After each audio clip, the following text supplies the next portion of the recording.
So, first place, before I start my talk, I would like to thank you for the opportunity to be here, to speak about something that we all love, that is football.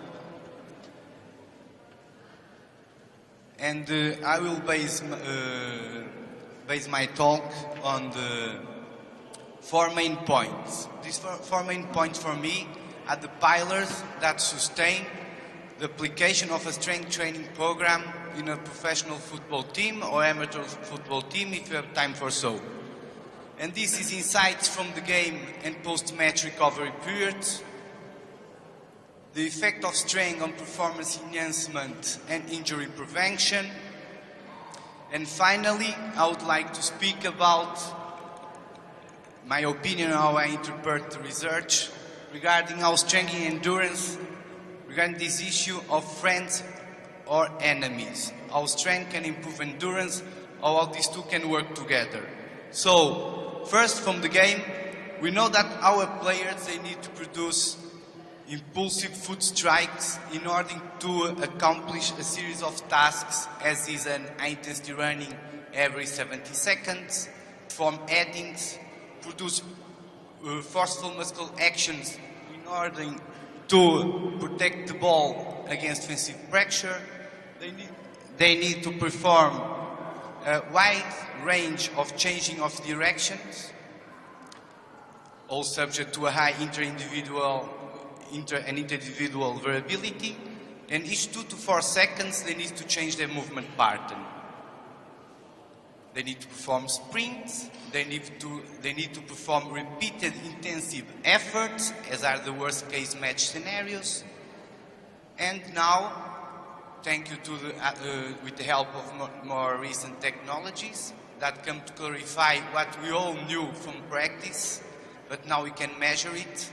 They need to perform accelerations, and that 18% of this time, of this distance during the game, is performance while accelerating above 1 meter per second.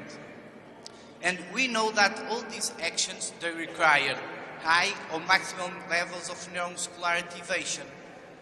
And moreover, clarifying this picture, there are some research trying to assess trends over time. This is in the case of the English Premiership. And what they observe is that these type of actions that impose higher mechanical stress to the muscles, to the player, are increasing over time.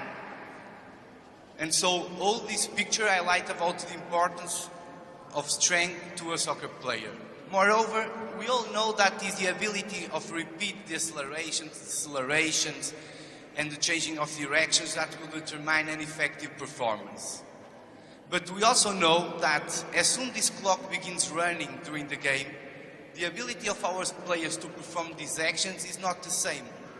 And it's not the same not only to metabolic limitations, as we all hear about the glycogen, the planche and so on, but it's also due to neuromechanical limitations, the decreased ability to produce force in different muscle actions. Moreover, we also know that is the magnitude of these actions, as you can see from the vertical axis, that will impact the recovery period. We know that how more our guys need to perform these actions or they do it in the game, how higher will be the duration, the force and power capabilities on relevant motor tasks, changes around joint stability to changes in the ratio of the muscles producing strength, increased muscle damage markers and muscle soreness. All these will condition the player to play and to train when there is a short recovery period between the game, within the game, and when you have teams competing in high density of matches. So, several cross-sectional and longitudinal studies have been establishing this link between strength and power qualities and player standard. Okay, now you can tell me these guys that are higher standard, they train a lot more. I'm expecting them to be more competent on these issues. Okay, but we also know that within this population, the players with high absolute force and high increase in their relative force, that will allow him to produce a higher impulse, will allow him to change the momentum of his body, and that will be the powerful soccer-specific actions, more faster, jumping higher. And we also know that there is a link between these capacities, force, power, and the ability of the player to perform high and very high intensity exercise. And we all know here the relevance of this. Moreover, we know also that players with these qualities, with superior qualities in force and power capabilities, they show a low duration in the game, a lower decrease in the high intensity running, and they also possess a higher endurance specific muscle power. What is this endurance specific muscle power? This is the ability of the neuromuscular system to rapidly produce force after periods of high intensity exercise. And we also know that these guys that have a higher neuromechanical capacity show lower muscle damage responses in the period post-game. All this may favor their capability to train harder in a short period of time and to compete in congestional schedules. Now, I would like to make an overview regarding some studies that having assessing the effect of different strength programs on the players' performance capabilities. Most of these studies, they will focus lower body strength exercises. But I want to highlight the importance of well-developed upper body and the importance of core strength and core stability to performance, due to their role in stabilizing the spine mechanically and by their role in allowing to distribute and deliver the forces to and from the body. But now we'll focus more in lower body strength. So, in this graphic, we pulled the results from 7 studies assessing the players. And in the vertical axis, you can see is the gain in 1 REM. In the horizontal axis is the gain in performance. And what this study is showing to us, these are studies developed during the pre-season, they show to us that a soccer player in a period from 4 to 8 weeks, most of these studies were in a 6 weeks period or lower, that's relevant for us because it's the time we have to pre-season, and ranging from 4 to 8 REM of a traditional resistance exercise as the squat. And what this tells us that a player in this period can increase 22% of their REM in that exercise, and this will be related to an improvement in different motor tasks, as the change of direction, sprint, tests that you usually use to assess muscle power, and in order to resume this, we make like a functional performance, that is the average of all tests, and you can say you increase 20% your strength, you will increase 4% of performance. But you know that is different with him and can be different with me. There is always a big variability here. But now we also know that these gains in strength, they can be derived from different mechanisms. And these mechanisms will be modulated by the variants that we include in our program, the intensity, the frequency, and so on. And this group of researchers, they acknowledged down, unfortunately they don't appear here, but all these studies are acknowledged down. What they do, they compare a strength training program focusing on neural adaptations, 5 repetitions, 9% of 1 REM, 2 to 3 times a week, and another group of players performing a program, 12 repetitions, 70% of 1 REM of squat exercise. From the left of the dashed line, you read in the left vertical axis. From the right of the dashed line, you read on the right vertical axis. In resume, what this tells us? Tells us that the guys, they improve in a wide range of different physical qualities. They improve their strength, their relative strength, their power, their sprint, endurance, physiological and performance-related parameters. Okay, these tell us strength is good. Do it like this or like that, this is good. But when we look at it, they look with more detail, what's happened? It seems that, at least with this group of players, a strength program focusing more in neural adaptations can be superior, not only because there is a higher increase in relative force in relevant motor tasks, as change of directions, short acceleration, but in my perspective, and more relevant, is because delayed the onset of fatigue. As you can see here, both programs, the repeat sprint protocol, the players performing 10 sprints, and what's happened here is that this group from the left, that was a high-load, low repetitions program, they're improving more the second half of the protocol. And because, for me, what this tells me when I look to this, I want my player to be able to sprint not one time, sprint a lot of times, the most near of his maximal performance. But someone there can see and think, okay, this is fantastic, seems too good to be true. And I tell you, this is like in the music, it was too good to be true. Why it was too good to be true? Because you need to be critic. Most of these studies, they were developed not with players from Juventus or players from Manchester United or players from Liverpool. But most of us, we don't train these teams. And from the other side, we should be critical, but we should not be blind. And these players, from all the studies I show you to you now, they are you can consider them as well-trained players, training 4 to 5 times a week, competing 1 time during the week. Because we all know how difficult it is to make a study like this with a high-level football team. This is impossible. If you do it, you stay with information in your house. You don't publish it. So, continuing. But because we know from our practice, because we are with them all the weeks, all the days, we know all the problems that arise from here, we question ourselves. I need to have my players ready to perform after 6 weeks. And sometimes the books don't tell me that.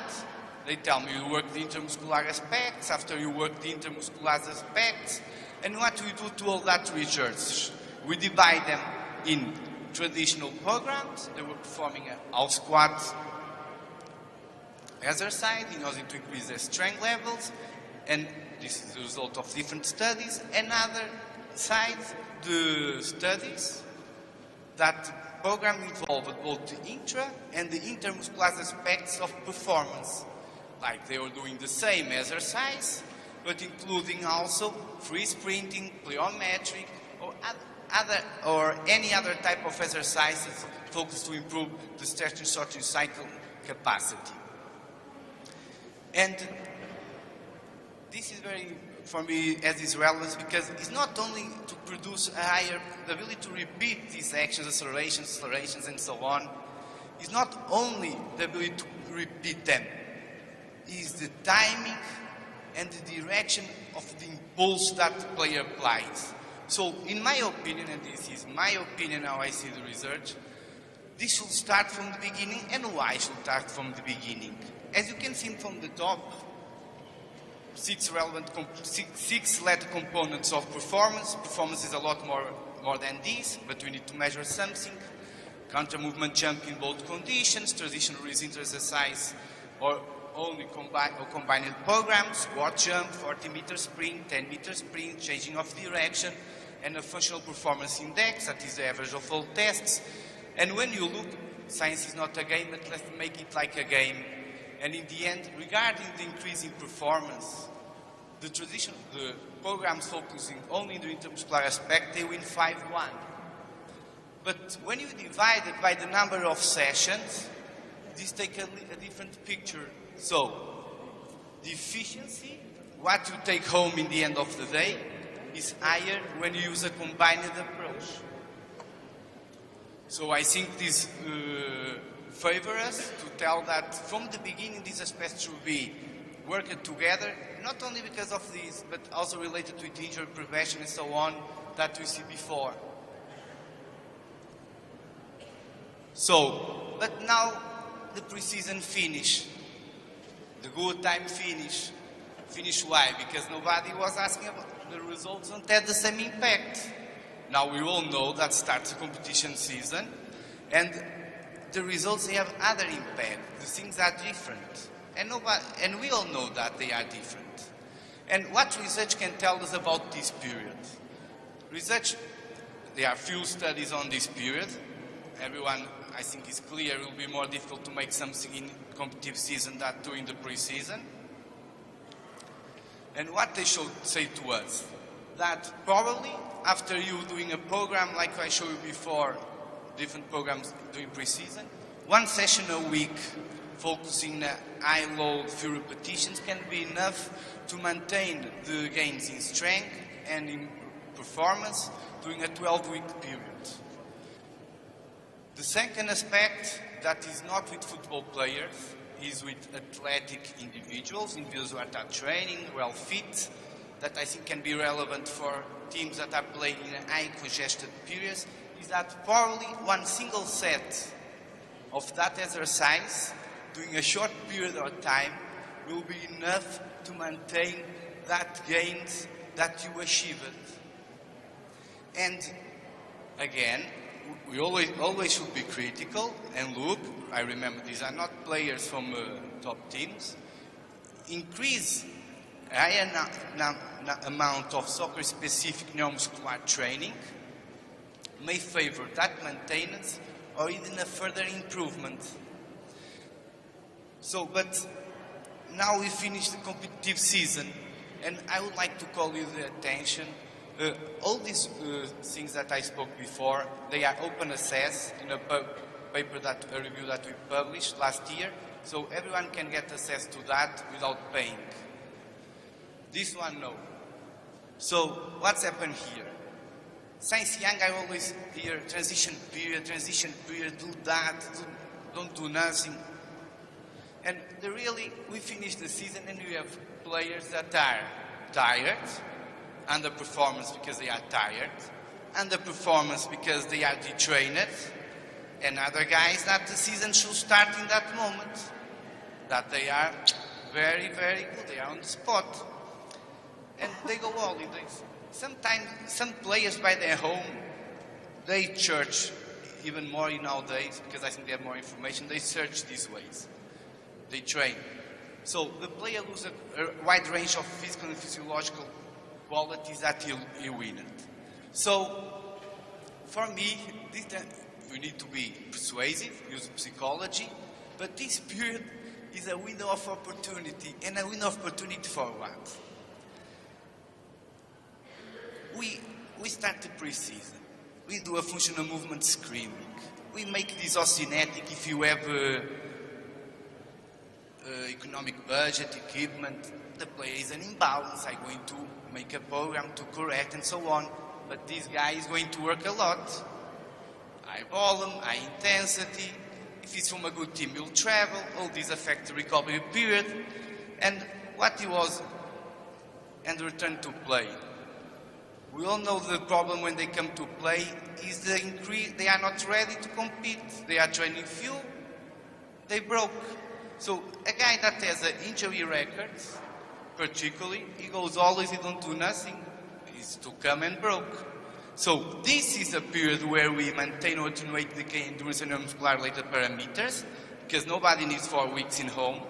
And they know, the players know, you need to use words that with the feet on the ground, and to restore an adequate strength profile, reduce muscle strength imbalance, to intervene on the modifiable and non-modifiable risk factors.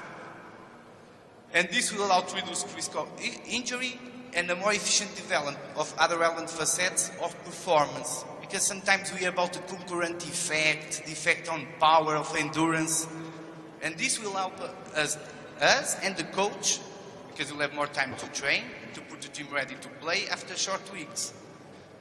So, regarding injury prevention, we know also that exercise focused specific muscle groups that are more prone to injury will have a positive effect on reducing the injury incidence. As you can see, different studies performed in different parts of the world, different samples, different durations, different moments of the season, different programs using partner exercises as an hamstring exercise that we all know, using equipment which resistance is independent of gravity, performing leg curls, or a multi-component program with upper and lower body exercise in young players, and all they show that there is a reduce on injuries.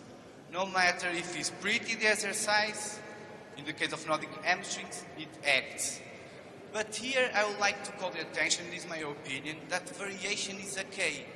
It's okay, why? Because you know from different researchers that assess the activity doing different exercises, that when you move around the joint or you move around the hip in order to work the posterior muscles of the thigh, what I suggest is that multiple exercises must be carried out to bring in and fully activate these muscles. So instead of doing only one exercise, probably putting some more variability will be more effective. And now this is food for thought. Is the timing we do these things? These are three players that train 3 times a week. But for me, I love these studies because this is really food for thought. We have a group of players that perform the Nordic hamstring exercises in the start of the training, other group performing in the end of the training, in a non-fatigue and a fatigue condition. They perform the SAFT 90, that is a protocol that replicates the demands of the game. They were measured regarding the ability to produce force in the eccentric torque of the hamstring muscles, and what these authors saw. They saw that the group that performed in the non-fatigued state, they increased their strength. But when they are doing the game, the deterioration in strength that you speak at the beginning was not avoided. By the other side, when they are doing in the fatigued state, they don't increase their strength, but the duration was lower. And here is, you have players in different conditions. You choose, but I think this is very interesting. But this is what we need more research. We need is knowing on this situation, on fatigue conditions. Not in the player is really fresh, so variation is okay. Strength training conduces post-training, briefly reduce the negative influence of fatigue. And I'm finishing, I'm crossing my time. So now we can say, and I think this is a mechanism for elite endurance athletes. This work with football players, sure. Because strength improves innervation and the structure of the player.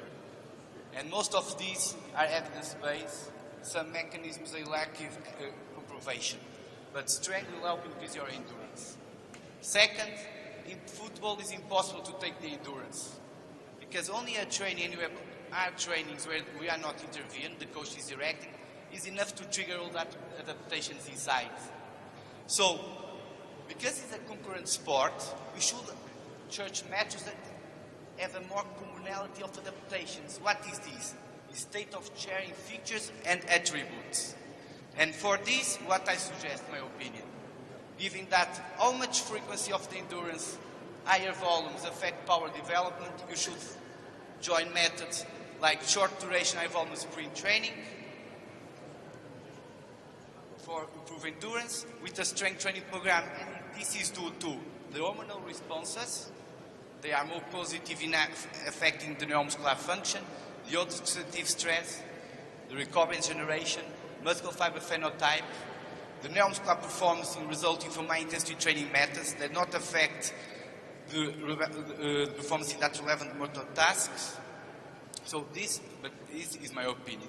To finish, I think research shows us the importance of eccentric and concentric conditions to performance and injury prevention. High-intensity training modes may be superior. Should target all the spectrum of the force-velocity relationship, the intermuscular aspects, the timing and direction of force application should occur in parallel and begin a start of preparation period, not forgetting the written past. But what you need is a holistic approach. It's the science of life. It's not strength, power. It's you with the coach, you build the things, because he's working a lot of time with the team, and you need to know deeply nice what he's doing. And more, for the young guys, what I suggest is get up to date, as everyone should be, but observe, listen the guys that have more white hair than you, because they know a lot what works and not, and after decide. Thank you for your attention.